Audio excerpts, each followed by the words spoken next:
그날이 없었더라면 세상은 어떻게 변했을까요?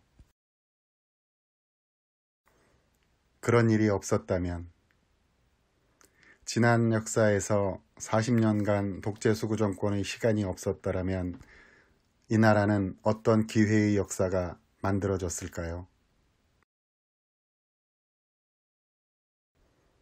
하지만 그 일은 터지고 말았고 4.19 젊은 학생들의 희생으로 쟁취해 자랑스럽게 만들어왔을 자유와 민주주의를 짙은 선글라스에 뒷짐진 작은 체구의 한 사내로 인해 송두리째 빼앗긴 그런 날이 되었습니다.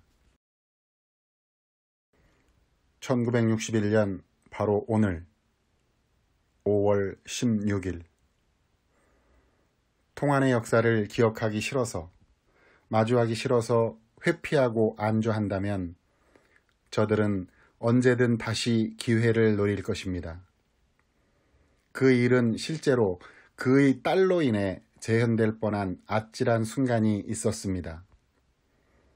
지난 박근혜 탄핵이 통과되던 날 이 나라는 또다시 계엄군의 총칼에 유린될 뻔하였습니다. 소름 끼치는 일입니다.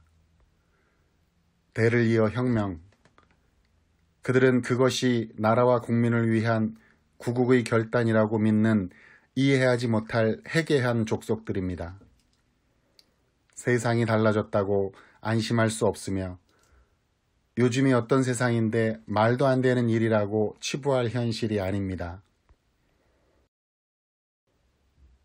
서울 영등포 물레동에 있는 물레공원.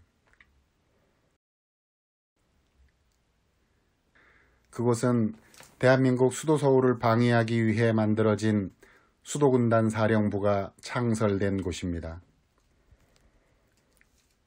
지금은 시민들을 위한 근린 공원으로 바뀌었지만 그 안쪽 깊은 곳에 5월 16일 오늘을 영원히 혁명의 날로 기억하자는 이들이 세운 그의 흉상이 있습니다.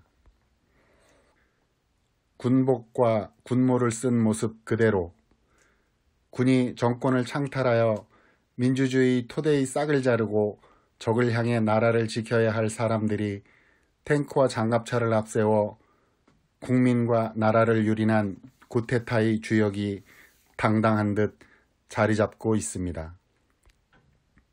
아십니까? 아직도 그를 추종하는 세력들이 혁명의 날로 기억하며 매년 축하연을 하고 있다는 사실을? 그들은 다른 나라 사람들이 아닙니다. 누군가의 할아버지이고 누군가의 아버지이며 누군가의 어머니입니다.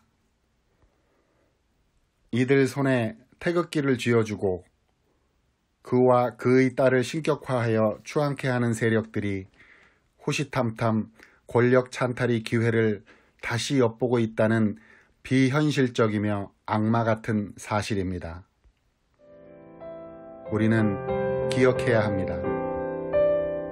반드시 오늘이 어떤 날인지 우리의 아들, 딸들에게 알려주어야 합니다. 그래서 다시는 이 땅의 민주 시민들이 그들의 군홧발 밑에 짓이겨 살이 문드러지는 날이 오지 않도록 항상 깨어 있어야 합니다. 반드시 기억하고 또 기억해야 합니다.